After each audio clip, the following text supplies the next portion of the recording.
Yeah. Again, the weather is treating us to a very wonderful time overall. From the shade, we have come out to proper light. I'm Ramanuj Kashyap. On paper, I'm an audiophile, but again, on different philosophical terms, I might be something else.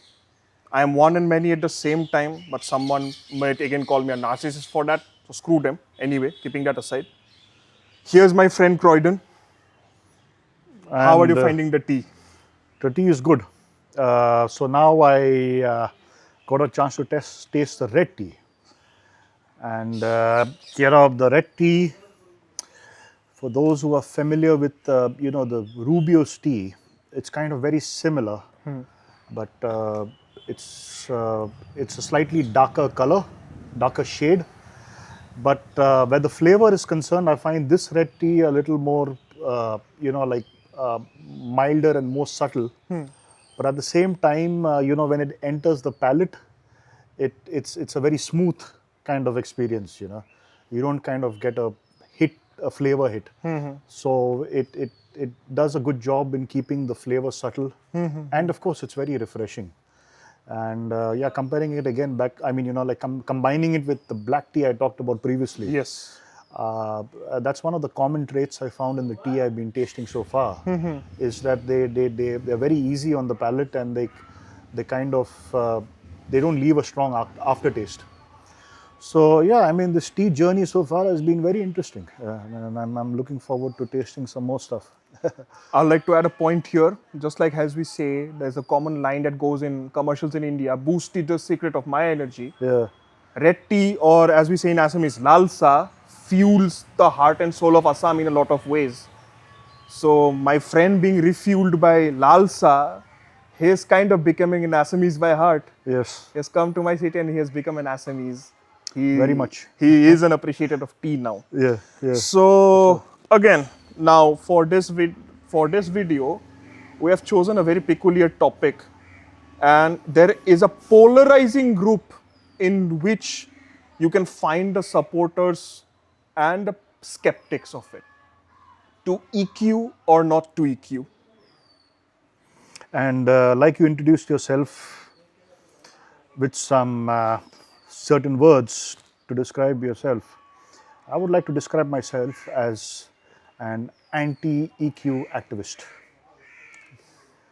So, like as we start with this topic, uh, let's start with. I know I keep pushing it back onto you, Yeah. but I like opposing things rather than starting off with. So, what's your take on EQing? I know you like EQing. Yeah. You're a strong propagator of Yes, EQing. yes, I am. And this So is this is m- this is more of a tennis match with words rather than a proper argument. So here's my take on EQ. A lot of people might say that it's unnecessary. A lot of people might say that EQ ruins the hobby. I am on the opposite side of it. I would say EQ enhances the hobby. What do you have to say on the fact that the thing that I said right now, that EQ enhances the hobby? I think it spoils the hobby. It makes a mess of it. And there's a very good reason for that. So if we go back to our previous conversation, Yes. where I think the crux of the discussion, or at least my discussion, or my point of view, was the recording. Okay. Like I said, that the recording is the heart and the soul of being an audiophile. Uh, the keeping the integrity and the fidelity of that recording is something that's essential. Now, I would like to differentiate between, those, or rather, I like to divide the categories of people who EQ. Okay, there are some that EQ that are more purposeful about it, and they've got a very good reason for EQing. And there are those who I would think have not understood the entire aspect of music, and they EQ for various funny reasons. So being specific about these divisions, there are those who will make minor adjustments to an EQ because of certain traits of an IM while listening to a recording, because they find something intrusive or they find something that's coming in the way of their listening experience. So that would mean like moving, something just a bit. And there's the other lot who change the entire EQ to bring it down to what they call a target or something like that. Yes. Their preference, Yes. which is something we'll discuss in one of our next videos. Yes. And that's one of the things I have the biggest problem with. Because you see, I'm just trying to use logic here. Okay. EQing has already been done by the music producer, at least the good ones. Okay, the audiophile ones, the guys who have a purpose and intent when they're creating their recordings. They've already EQ'd it. They've made sure that whatever elements of the frequency they have, like recorded in their music has been adjusted to give it its optimum sound. Yes, when you add in a DAP or source and further up your IEM or headphone, your listening device, the IEM or the DAP or whatever will add some flavor of its own, which will alter the sound a bit. And for me, that's an acceptable thing because that's like a flavor of the IM, because if those kind of flavors didn't exist, all of us would only be listening to reference tuned or like the flat tuned IMs or headphones. Neutral. So we that for me is an acceptable thing because that adds its own slight flavor to. I don't think an audiophile should go and start fingering even more and try to get it to something they prefer, because then you have changed the entire identity of the song and you've changed the entire identity of your gear, which is for me is completely worthless of going for the gear you went for.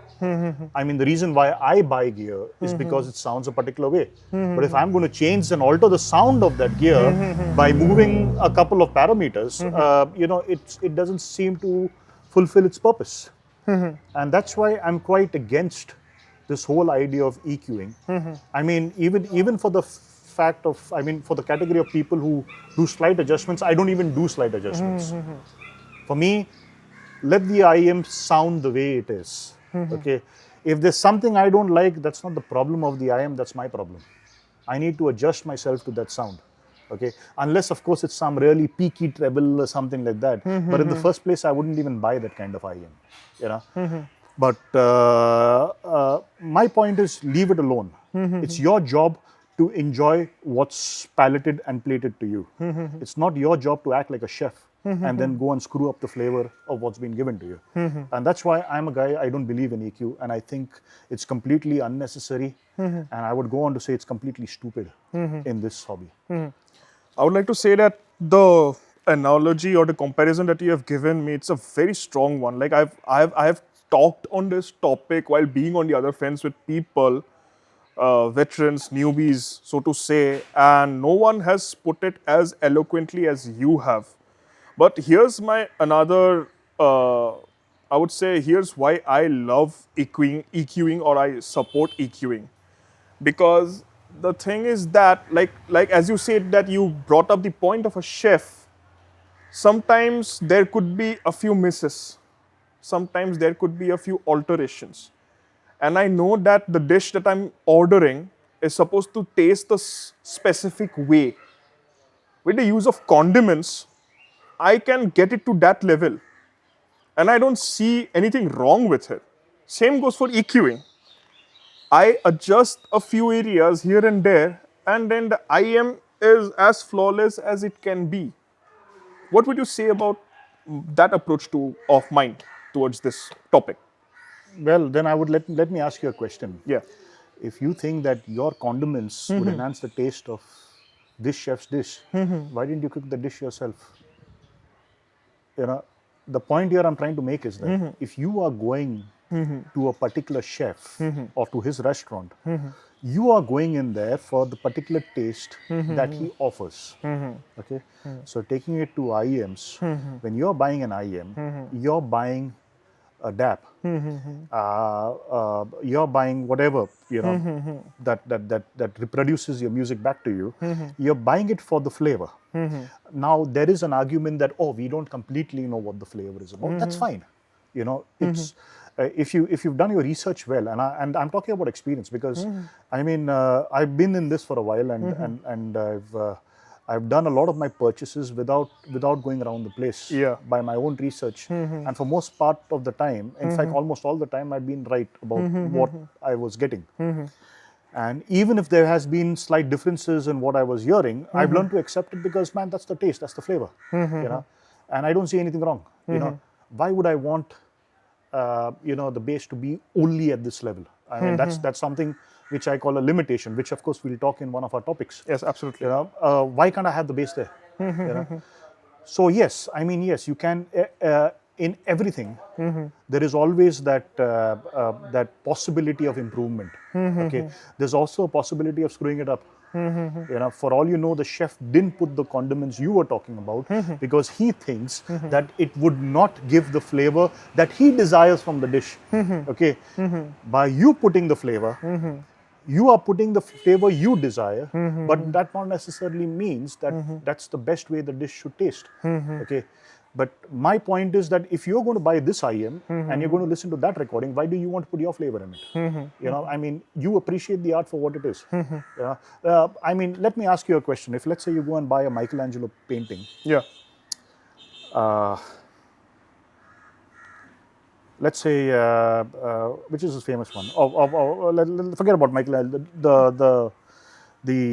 Let's take a Van Gogh and a Starry Night. No, let's take Mona Lisa. Okay. My point to you is when you see the painting in front of you, you suddenly look at it and you say, I prefer that this painting, the woman smiles a bit more. And then you add a big smile. That's what I think EQing is. Leave the artists who know what they're doing to present their art to you in their way. Keep your hands in your pocket, shut up and listen to your music. That's the way I think, and we'll probably go deeper into this thing about preferences or limitations when we touch that topic in our next video. Yes. But I mean, that's my approach. I mean, the whole point I'm trying to make is I don't see a reason to EQ, or at least the way wherein you change the identity of what you're listening to.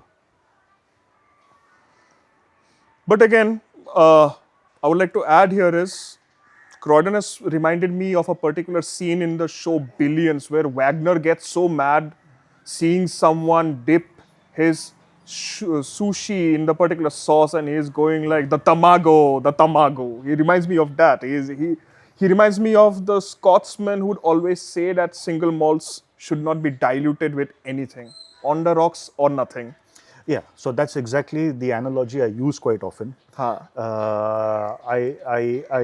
didn't use the analogy because I thought there would be some few below 18-year-olds who would be listening to Disclaimer, drinking is injurious to health. Exactly. Celebrate responsibly. Yeah. So that's the thing. I mean, if you talk to somebody who drinks or who appreciates Scotch the right way, or forget. Okay, I'll tell you what. Let's take away the Scotch. Let's talk about the tea. Okay. Yeah. The black Manipuri tea, the red tea. Yes. I mean, for me, the tea has its own identity. Yeah. Okay. And my job as a drinker is to appreciate the identity for what it is. Yeah, I noticed you didn't add the provided sugar cubes into the tea. Exactly. You don't go in and add milk and you don't go and add sugar because it's no more tea. It's now tea milkshake. It's red tea milkshake or black Manipuri tea milkshake. It's no more tea. And that's where I think that's what EQing does. You say, I prefer this, and I put this. And if you remember the previous, the analogy I used in our previous video, where a child would say, I like cookies and chocolates for meals, but that's not the right way of going about it. You appreciate the art for what it is. Okay, believe me, music producers have got, at least the good ones, have got a better sense of music than you do. You don't even fit anywhere close to where they are. So leave the EQing to them. Leave the EQing to the guys who tune the IEMs. They know what they're doing. Okay, at least the good ones. We'll talk about it because I know there's the question pending about the Asian listeners and the European Absolutely, listeners. So absolutely. that comes in one of our next topics. Leave that to them. Okay, let them take care of the art of the sound. You don't have the knowledge for the art of sound. At least the most guys don't. Okay, for the guys for the guys that do have the knowledge of sound, well, maybe they may be justified, to make a few changes. But then again, it doesn't change the fact that you're changing the identity of the song. You're changing the identity of the gear. And that's the thing which I dislike. You change the identity of the sound, you're changing the identity of the tea, and you're changing the identity of the single malt scotch. You see, so that's something I think people should keep away from. So again, if you are against EQing, what is your take on shifting the sound like with other hard means, physical means like ear tips or ear pads, for instance? Yeah, so ear tips form a different function. Okay, that's more related to a physical aspect of the gear, in terms of comfort, in terms of isolation. And yes, I mean you can like some do change because it changes the sound. But then I've tried that also. For example, I remember there was this one IEM which was very bassy, and I found that it kind of got in the way of the mids. And somebody suggested, oh, why don't you use like the what's the Dunu SNS, it widens the stage. Oh well, very good, I'll do that. And I did that. And yes, it took care of some of the bass, but for me again, it changed the identity of the IEM. I mean, that IEM is known for being bassy. It's known for having that sub bass impact. So while it did solve the problem, I can't call that IEM by that name anymore because the sound of the IEM has changed. So yes, it has been, it has solved one aspect of the problem, but it changed the entire identity, and it did screw up as some other aspects. Because for me, I'm very particular about the music I'm listening to, and at least the reproduction of it. And I felt that it changed the identity of the song, the impact of the song, the intended sound of the song. Okay. So yes, ear tips, but then that's a little more forgiving because ear tip changing is more like a hitting a shot in the dark kind of thing. Sometimes you're not really sure whether it will give you the intended impact. I know you probably wanted to say cable rolling, but you held yourself back, so I'll bring it up on your behalf. Cable rolling is a different thing. First of all, although I'm a very, very, very strong believer of cable rolling, in fact, I think I sometimes put more money in cables than I put in IEMs. Yeah. But I find that cable rolling is not a necessary part of the hobby. It's more of an experimentation. And I still find that a lot more of a acceptable thing because it doesn't change the identity of the sound. It adjusts certain aspects of the sound, but not changes the identity. Not in my experience. Okay. And it's more of an adventurous thing rather than a kind of or you must do this kind of thing. Yeah. So I don't put that in the same, both ear tip rolling and cable rolling in the same light as EQ, because EQ is different. Or at least the one I'm talking about, where people deliberately change the sound to make it come down to a certain target or something like that. It's a completely different thing, and I don't think they are the same thing. It's completely different. But again, the way that I see it, I believe in the concept of free will. Suppose, again, a hypothetical example, I would say that I have bought something out of my own earnings. It's mine inherently. I can choose to do whatever I want to do with it. Let's say I have a small problem in one of the zones that the IEM has. Suppose, let's say I am having a slight issue in the upper mids, and I go on to tweak it in a way that satisfies my tolerance to say, I would say that doesn't make me any less of an audiophile in my view.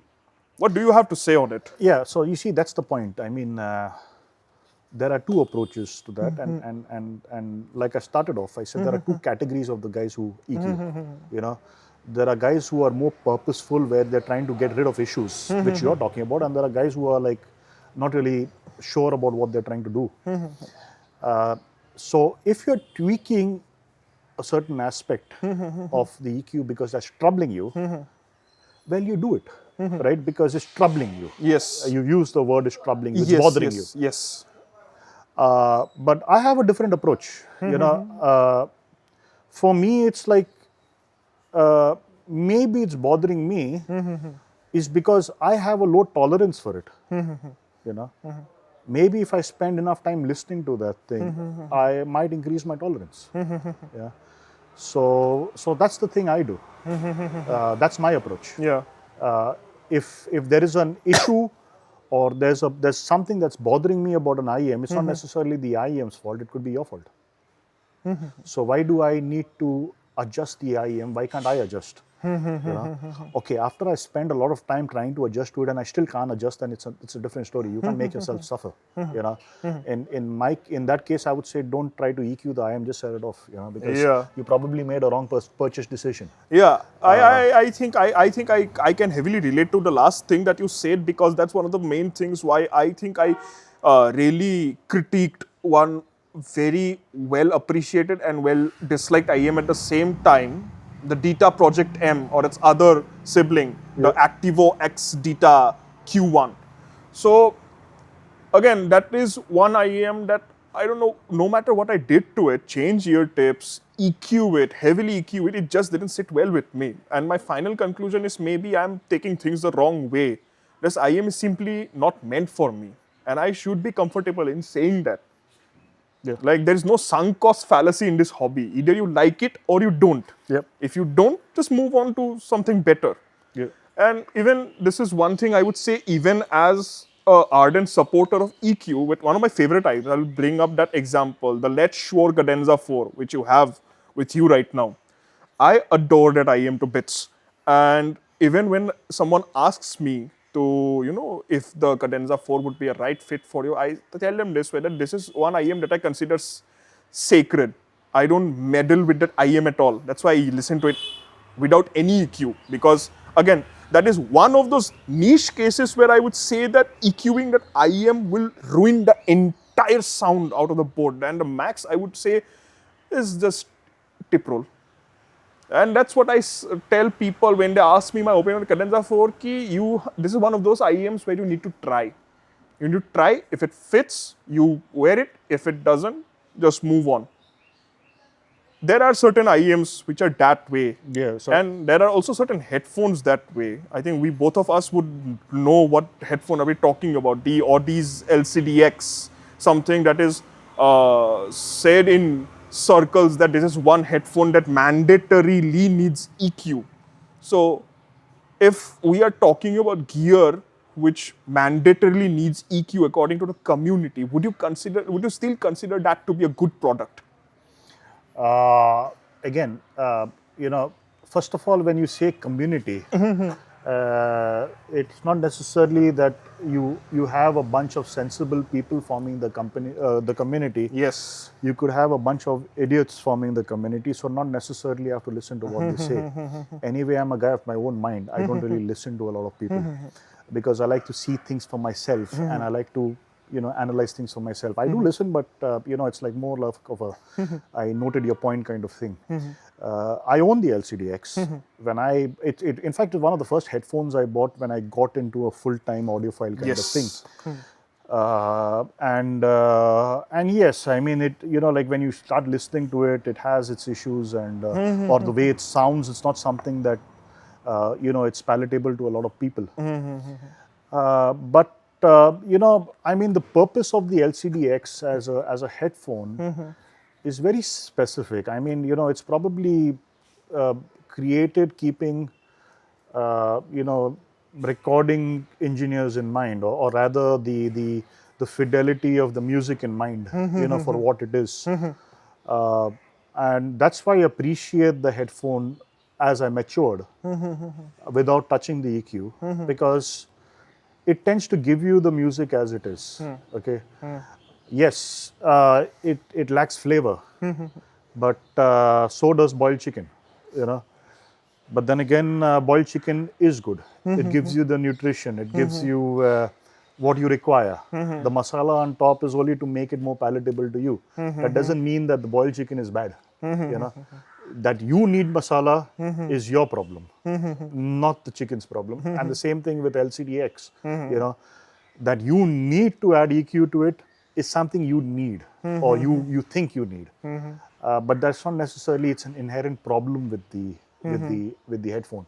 And that's where my maturity in this hobby has taught me that accept it for what it is, understand what is the purpose, and use it for where its strengths are. And that's where having a larger library, and like we talked in the More last diverse library. yeah, and we talked in the last video, and we'll be talking in one of our next ones, where the more genres and subgenres you have, the better use case scenarios you'll have for the headphones or your IEMs, which you think need EQing, without having to EQ them. Because you'll find that when you start matching them with certain areas, certain genres, they work well there. And let's face facts, not every IEM and not every headphone is an all-rounder. I mean, there are very few that are all-rounders, in fact.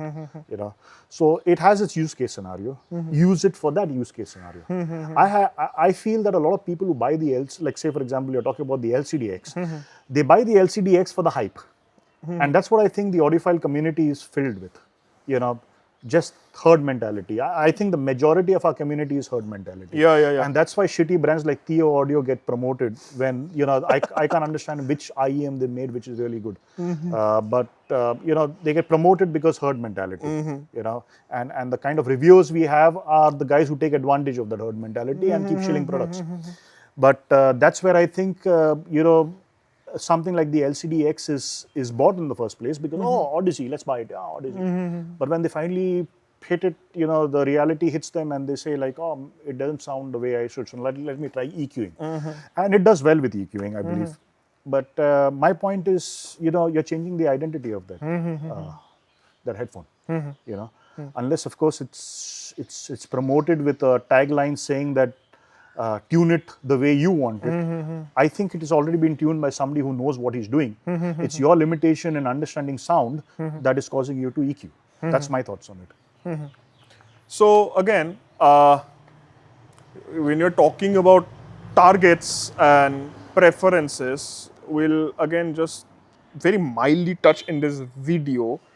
What exactly is your bone of contention with a batch of people who EQ it to a certain target, or they come from a certain gear level which brought them into the hobby in the first place? Yeah, so that's what I've been observing. And this is where this whole argument has come, or this problem has come of EQing.